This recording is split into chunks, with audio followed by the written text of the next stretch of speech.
So let's ask Robert McTeer, the former Dallas Federal Reserve Bank president and CEO. He is also a CNBC contributor.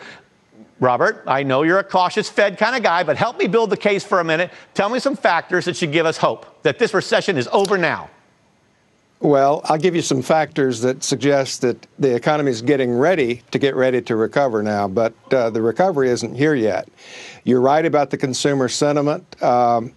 There's a lot of monetary and fiscal stimulus, especially fiscal stimulus in the system. We've had 2 months of leading indicators rising, including 2 months of durable goods orders rising. So there are a lot of positive things. And you're talking about the stock market. It's a good leading indicator as well. Yep. And we may be at the point of rising stock prices, but the economy is not going to be positive in the second quarter. We know that. What about the third quarter? Probably a little flat in the third. It'll probably be close to flat in the third, and maybe it'll start growing in the fourth. Yeah, I think it goes positive in the third and grows even more strongly in the fourth. I know this rebound will be mild. I know it's going to take a while for growth to kick in, but I do feel like even the end of recession will itself provide some confidence, provide some sentiment. Confidence is up. You saw those numbers. Can't sometimes how we feel trump all that incredible good data you have? Maybe you know too much. Maybe you're not looking at the pulse, the emotional pulse.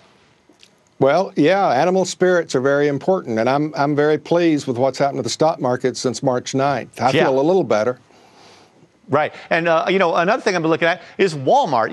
Really smart guy, Mike Milken, once told me that Walmart is probably the single best pulse on the American economy. And Walmart continues to do pretty well. True?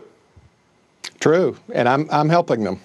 And yeah, I know. And but you know what? I don't hear you actually smacking me down and telling me I'm crazy. I'm kind of hearing you almost you're buying in. I'm convincing you, aren't I? Well, you're a very positive person, and I'm very susceptible to that. Right. What could get in the way of this? I know that the jobless rate is at 9.4, and everyone, even Obama, thinks it's going to go up 10%, over 10%. Right. Credit markets are better, though. What will get in the way of it, I'm afraid, is consumer. The consumer used to think of his capital gains of the stock market and home prices as his saving. Now, to save, he's going to have to reduce consumption, and there's a paradox in that.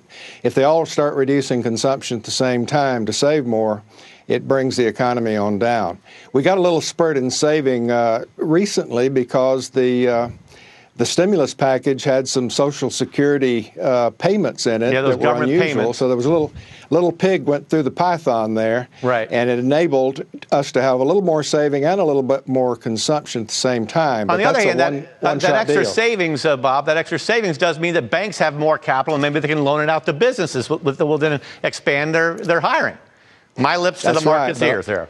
All right, thank you so much for being with us. Some negatives, though, it's. I'm counting you as a convert, sir. I'm counting you as a convert, whether you like it or not. Thanks for being with us. Have a good weekend.